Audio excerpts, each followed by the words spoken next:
Hey guys, Jared here with an all new YouTube video. Today it's going to be a product unboxing and review of the new Hot Toys Iron Man Mark II Movie Masterpiece Series. This awesome figure just came out and I just got it today. Hey, your time is valuable and so is mine, so let's get right to it right now. So here's the box. Plastic here, one thing I'm noticing is that the bottom has sort of a metallic chrome effect, which is pretty cool, like a mirror. I think it's nice. Okay, let's pull the top off. And there you go. Also, just like all the other movie masterpiece items that have come out so far. All right, here he is out. And I will say real quick, these boxes are very nice. They're sturdy and well made, and you want to keep them. So you guys out there, I don't know if you're a big collector or just getting into it, but if you ever get one of these things, keep the box. It makes it easy to store extra pieces and parts, and also it'll really help you if you ever need to resell one of these things in the future. Go, big unveil here.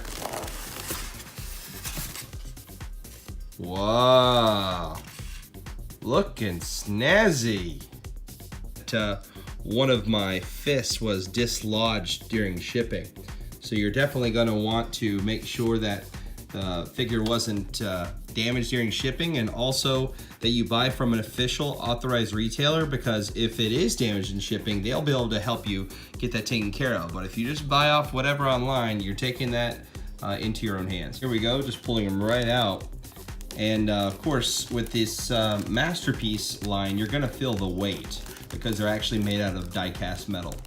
And what's cool is with this one in particular, the Mark II, is that he looks like he's made out of metal. So he is made out of metal, but he looks like he's made out of metal. So this toy in particular looks as heavy as it is, which I think is a nice touch. Getting all the packing foam out of the figure is a little tedious, so be careful with that. Okay, without messing with any of the other arms or heads or anything, here's what he looks like right out of the box. And if you guys have seen the prototype pictures of this, you'll get a good idea for all the detail. It really is incredible detail. And what you're getting here on this Mark II is these rivets. So you're still getting the idea that even though this is sort of, you know, the basis of what we know to be, you know, the new Iron Man suit, it's still handmade, it's still a prototype, and it still has these sort of like aircraft-like rivets on it. And I think those are really, really cool. By the way, for you guys who don't know, the Mark II suit ends up becoming War Machine. So War Machine and all of its derivatives are based off of this suit, sort of in the mythos of the comics. So even though the original Mark II is built by Tony Stark, it quickly falls into Rhodey's hands and becomes Iron Man's favorite sidekick, War Machine. Rotate him around a little bit. Oh yeah, you can see the light sheening off of it too. How cool that looks. Gorgeous. It does have some flaps here in the back. Let's see if we can open a few of those up. So these sort of articulate up and out. And there's a second set here. And you'll see him using some of these things whenever he's flying around in the painted version of this suit in the movies. Back here, there's a switch there. Back here is going to be where you can put in the batteries too to make them light up, which we'll do here in a minute. Articulation bits here with these flaps and fins that come up. And there's a lot of cool detail down here in the feet that you might miss. Like you can see those painted wires down there. And I think that that's a nice little touch. It looks really, really sharp, of course, really good. Right back here on the back, by the way, this plate is removable, and underneath that is where you're gonna put in the crazy watch batteries. That will allow you to turn on this switch, which I'm sure will work the arc reactor on the front. Inside the base here, underneath the box, you have this sort of pull-out area that has the stand, a pole, sort of a display pole that goes into the stand, and all the batteries that you need to install inside of the toy to make the accessory lights work. Also, it does come with instructions, but who the heck reads those? In here real quick, I will say that the base also has a light up feature. It takes 3 AA batteries, and when you turn it on, you get this sort of cool glow ring effect. We'll show that in lower lighting here in a minute. Be crazy. And you got 3 of the little watch batteries you gotta put in here. And man, they always fall out. It takes a lot of practice to get pretty good at it. Let's see what we can do. All right, we got that front one working. Took a minute, dropped the batteries on the ground here. And let me just tell you, when you're dropping the batteries on shag carpet, that's a bad idea. Now, comparing the two heads here, there's virtually no difference when you're looking at the design and the detail here on the side. They're going to be virtually identical in every way. Here, of course, is the features. So one accessory head here features Tony Stark as Robert Downey Jr., or vice versa, I should say, and the other one has a light up function. So the masks are a little bit different. This one has the white lights that come out, and this one has sort of no lights that come out. But inside they're mechanically different, just depends on which way you want to display your figure. Batteries installed in here, and I must say these were a lot easier to install than the ones on the back of the torso were. So ultimately, this is the look that you're after here. This is with the lights enabled and the face mask back on, and of course it does look really, really, really great, just like you see in the movie, which is really cool. Love that. So here's where we're at with the arc reactor light on and the headlights on. We're not messing with anything in the hands here yet because of the fist position. You really wouldn't be able to see them anyways. And then you've got the light up base as well. Of course, you can't see this too well in this lighting. Just so you can see, here is it in reduced lighting, so you can see that glow up base.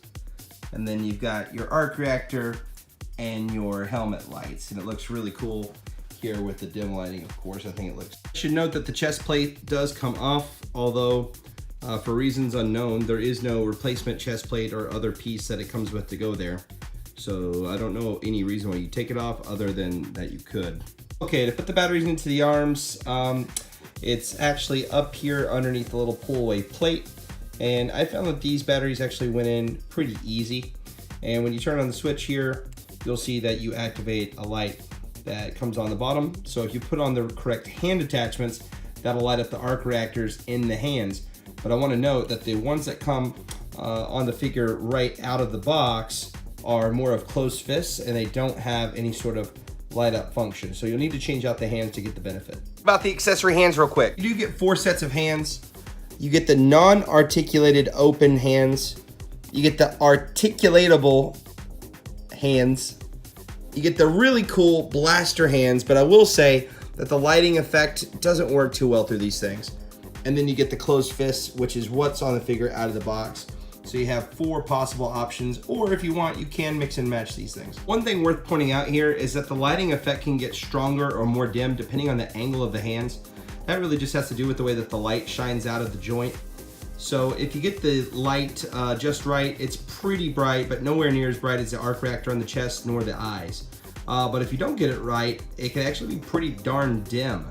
So you have to be careful how you position it to get that light to reflect out just right. The pods here on the legs are just a nice little touch if you want to put them on.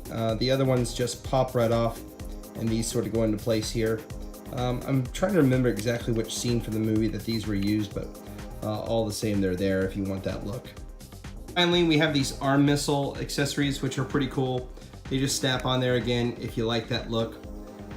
It's pretty awesome.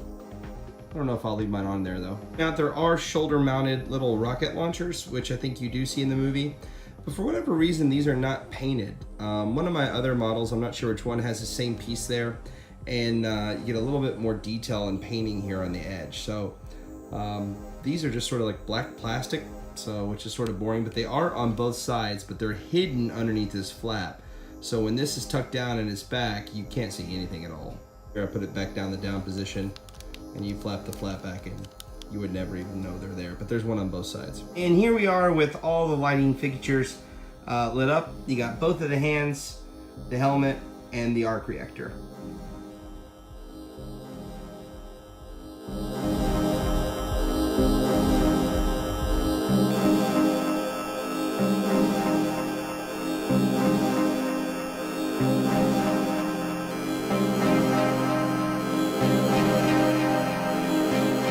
And here we are with the Tony Stark head installed, and you can see it does look incredible.